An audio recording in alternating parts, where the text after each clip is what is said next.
Today we're sharing with you the details of our road trip, 3 days in the Mendoza region. So we hired a car and our mission was to discover desert, mountains, canyons.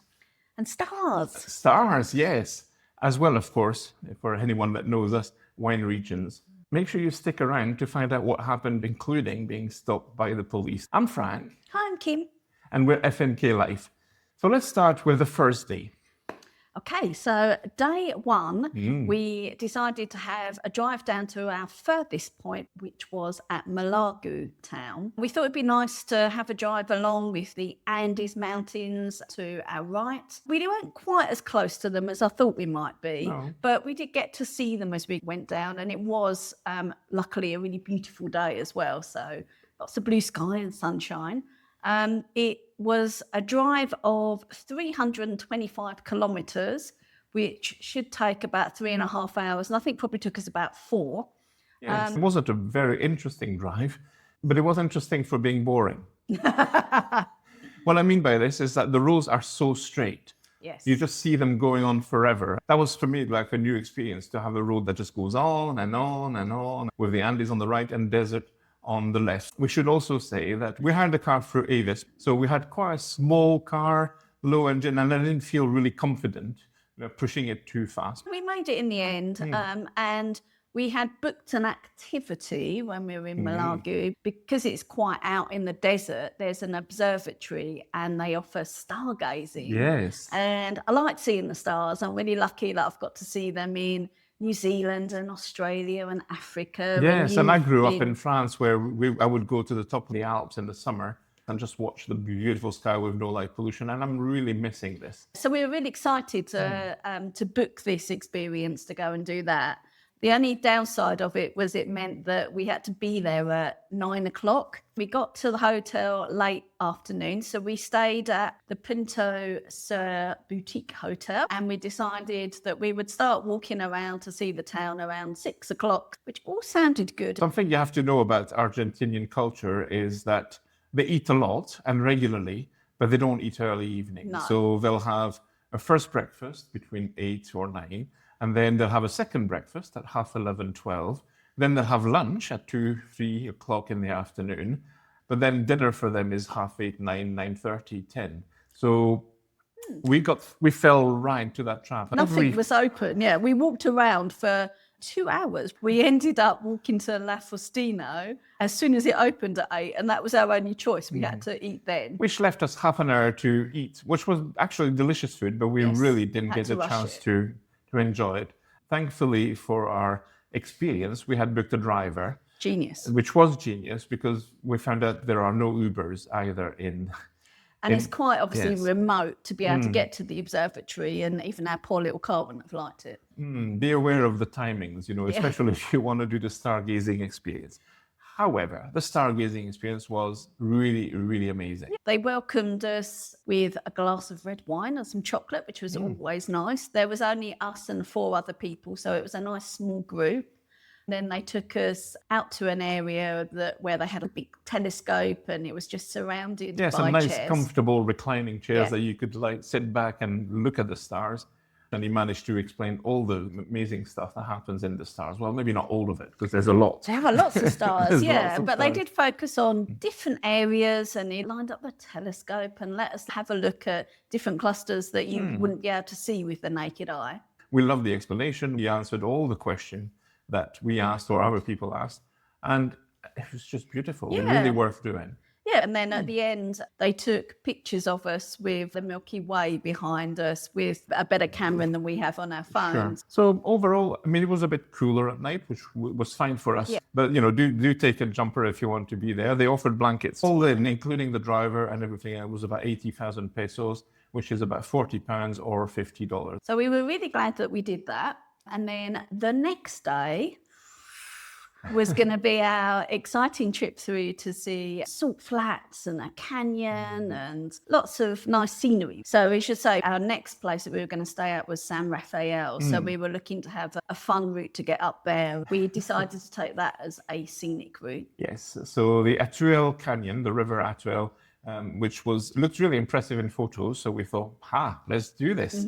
But first, Along the way, there were salt flats, the Diamante salt flats. We'll show some photos of the salt mountain. And also, it actually provided a nice respite from the first part of the drive, which we were back on that desert straight road, but it was a less well-maintained road. It had lots of potholes. Super windy as well. And the wind picked up. So we felt buffeted sideways all the way. And also, we could see the trucks that we did overtake ahead of us, like swerving. So it really caused a bit of tension. I was quite happy to stop. So it was an hour drive to the salt flats. It also offered us drinks.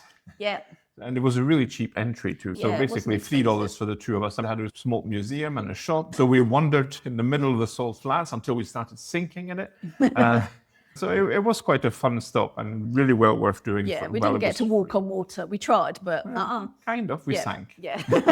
So that was a salt flat. And the Wi-Fi was actually useful because something we should point out is all those desert roads have zero reception. And it doesn't matter which service you're with. So download your maps first before you set off would be our advice as well. Definitely download the maps. So next point on our trip, we stopped off at the Nihuil Reservoir. We drove up all the way to the dam itself and stopped just to have a view and take a couple of pictures. Next to it, there was a shop, tourist information. But as soon as we approached, this woman came and spoke to us in very fast Argentinian Spanish. And she was lovely though. And was super helpful. And you could tell she does that all the time. We were not sure if we want to go down in the canyon because we could see that it was turning into a dirt road. And she sort of said, well, if you take the main road, it's going to be 70 something kilometers.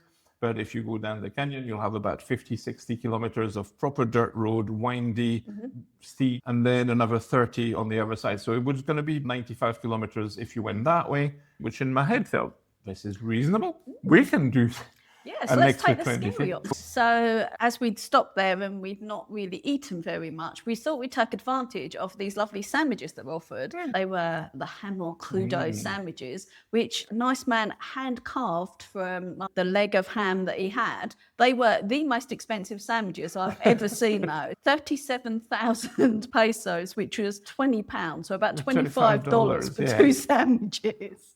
But you know what? They were very good. And we didn't eat them there and then. We just decided to drive down. And then we found a nice secluded, shaded spot to have a picnic at the foot of the canyon near the river. What we should warn people is that even though it's only 50 kilometers, you don't do 80 kilometers per hour. You probably average 20 per hour. So that means it took us 3-4 hours to go through the whole canyon. And that's a long time. If you're driving, you have to avoid all the potholes and the stones falling from the cliffs on the side. And it is steep and it's big, turny, windy. So I don't want to put you off because I quite enjoyed it, but I didn't expect it to last 4 hours. No, it was really nice driving through. It's a totally different environment. So we had the rock formations and little rivers running through. And being in Argentina, it had all these clumps of pampas grass and big really, cactuses. unusual cactuses. So seeing all of the flora and fauna was fun.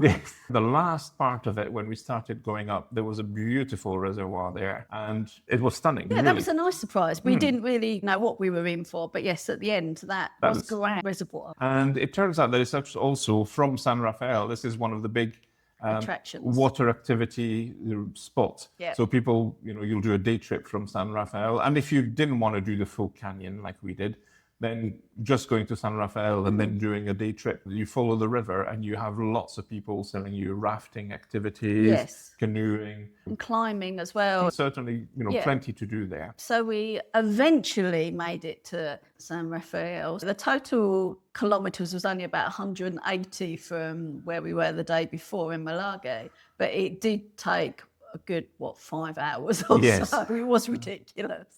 But San Rafael, we really liked the look of. So it had lots of vineyards as we came into it and going through the town. So it is like a wine region, which always appeals to us. Well, actually, we didn't know anything about this wine region. We didn't expect it at all. No. We definitely want to go back. So this is a surprise, and it's going to turn into, maybe like a future trip where we might stay there for a month. There's so much to see and do. Yeah, it looks like a nice place. The hotel that we checked in was the Suter Petit Hotel. The guy was so friendly, so the welcome was very nice. Yep, and from our experience the night before, we knew that we'd pick a restaurant and only be able to go out from 8 o'clock. We picked to go to the club restaurant, and that was lovely. It was only a 15-minute walk from the hotel.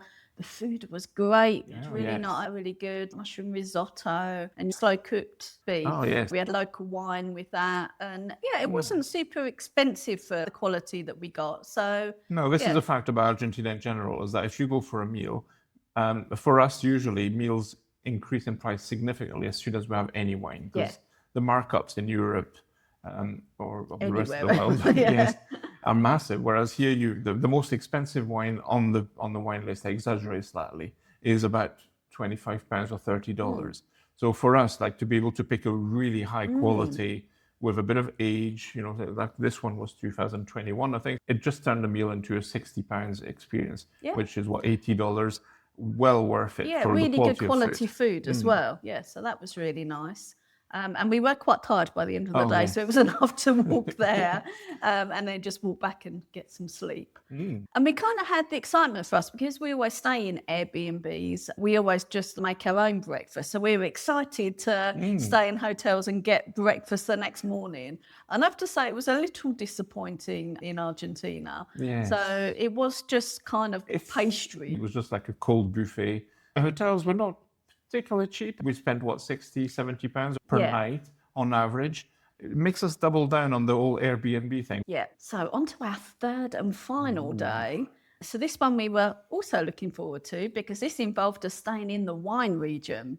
So we wanted to go to the Uco Valley and around that area because it's a bit further out from Mendoza, so it's harder to get there with public transport. It's not just any wine region. The Uco Valley is one of the top wine regions of Argentina, never mind the Mendoza region. Yes. The biggest names in Malbecs and wines in Argentina come from there. And as you say, it's a little bit far out. But also if we were to visit their vineyards, they do come with the same price tag. So I know we looked at Zaccardi and we could go for lunch, but we're then talking a good couple of £100 to go there, which wasn't really in our budget. And sadly. also we had tested a couple of the big names. We'd gone to Chandon Winery, which is almost as far as that. And the lunch there was disappointing. The food wasn't impressive. The wines were nice. Yes. We can't argue with all their sparkling wines. They're very good. But overall, to be fair, they were not as good as some of the other wineries we discovered that were a bit closer to us. We just didn't feel the need to get average food at exorbitant prices. So we wanted to try like just a local vineyard. So we'd picked a really nice place that was in the vineyards. We stayed at Bonita Wine Lodge, which was really lovely. And having picked that, we also looked to see what options we had around there to eat, which led us to a local vineyard. It came with a wine tour, so you could visit the winery. It was really interesting. And it was Setebos. So he was telling us that like he'd worked in New Zealand and then he'd been in California working at Francis Ford Coppola's wine estate in the Sonoma Valley County. So he had lots of experience, but he was from this area. So he was really interesting to chat to. And he'd worked in France for 3 years. Oh, yes, of course. Yes, we love the fact you were French. Yes, so we had a full-on chat and he wanted to speak French. So that was really good fun. Yeah. The lunch was delicious. The lunch was really great. simple, The food but was really good. The steak in that one was amazing. Yeah. But also, it was unlimited wine, so we just kept topping up your glass. Just started making a new Chardonnay, which when we arrived, actually, he was filling up one of the oak barriques. And I wanted to ask, can I taste it? So he went to the barrique and then took some of that new wine and literally had been harvested in February. So at this point, the wine is not. It's cloudy It's and it cloudy, hasn't clarified. it's still fruity, but it wasn't filtered or anything yet. But I had worked in wine before, so it was really interesting for me to see the potential of the wine. So all those things made for such a relaxed experience. Yeah, it was really lovely. It was a great thing to do. And then after lunch, we staggered back to our little lodge, which was really nice. It was a big room and it actually had a hot tub on the roof that we had been looking forward to experiencing, but unfortunately our day 3 was just really cold. Yes. We have no hot tub pictures to show you, which is possibly a relief to a lot of you. Yeah. But we would recommend staying at the lodge because it was really nice. I would have liked the memory dividends, but there we are. In terms of us driving from San Rafael to this place, it was like 180 kilometers, so it took us 2.5 hours to drive there. Nothing particularly amazing on the drive. And then all we had to do on day 4 was just drive home and return the car. And when we say drive home, it really felt like driving home because, we're staying 2 months in Mendoza. So for us, after that trip, it was like, oh, so looking forward to our house, Yeah. our home. Yeah. And it did feel like this. So we were happily driving along. And we got stopped by the police. There was a random road check where they narrowed the lanes and slowed down everyone. And I felt that I was being picked at random or unfairly. It turns out that you must have your headlights on all through the day, no exceptions. And I was told when I was hiring the cars, Yeah. because it was an old car, it had no automatic lights. So every time we stopped for coffee or stopped somewhere, I would turn them off. And of course, I had forgotten to put them on. I think also because it was midday on a dual carriageway. Bright day, there was nothing, Yeah. visibility was perfect. So do remember that the law in Argentina is that all vehicles must drive with headlights on, At all daytime times. or nighttime. The traffic cop was not speaking English. Thankfully, I was able to understand most of the gist of what he was saying. I also used the app on Google Translate where it just does live translation as Yeah. you speak. And we got an automatic fine. So that was that. So thankfully, it wasn't expensive, but they only accept cash. So I'm not sure what I would have done if we hadn't had enough cash. Yeah. And so it was 50,000. 50,000, right? So yes. £25. So $30, not a huge Yeah. amount. And thankfully, we had not much more than that because we spent lots of cash on our road trip as it was, Yeah. including those expensive sandwiches. Yeah. So there we go. We got away with it. No prison time for either of us. We paid the fine and were sent on our way. So yeah, it was only an hour and a half drive back from where we'd been staying, maybe a bit longer for police stops, but it was all good in the Yes, end. it was fine. The overall cost of the car, we'll include that in on our full budget when we do Argentina, but it was quite expensive. Yeah, it wasn't was more than I expected. But just for 3 days, it was at least £80 a day for the car. Then you add the cost of petrol, then you had the fine. Yes. So it made it for quite an expensive road trip. But was it worth it? I think it was. What do you think? Yeah, we think it was. I mean, it's good for us. We were both interested to see more of Argentina and the surrounding areas, and if that included getting to see a winery, then that was good as It's well. worth discovery. Now, of course, hindsight is a wonderful thing. Would we go back to any place? We wouldn't go back to Malargue. We would go back to San Rafael. Yeah, definitely. Definitely want to Yeah. try and explore more of the wines and possibly stay there. It's just large enough that we could possibly spend a month without getting too bored. Now, having done that, we could book a bus. That would be way cheaper than Yes. hiring the car. Absolutely. Normally, when we do a side trip, we tend to go for 3 nights in the same place and we'll book one hotel or one Airbnb for those nights. Changing hotel every night and driving every day was Yeah. exhausting and It is a lot. expensive. Yes, and even the packing, unpacking, packing, unpacking. So we really don't envy all the nomad travelers are there, the retired travelers that are traveling every day or are planning a long road trip. Yeah, that would be tough. And I was happy to do it for 3 days, but would I do it for 3 months or 6 months? I don't think I would. You can tell us. Maybe we're just too lazy or too conservative or just we value our comfort too much. We will probably come back to that area another time and we'll definitely look at more stars. That'd be nice. So let us know in the comments if you've been to that area or if we missed anything really important. Do you enjoy road trips? Do you like driving all day and then being exhausted when you arrive at your destination so you can unpack and repack for the next day? We'd like to hear from you. Subscribe if you want to find out more about our trip to Argentina. We will release the full 2 months budget with all the details, including that road trip. Thank you for watching today. Bye. Bye.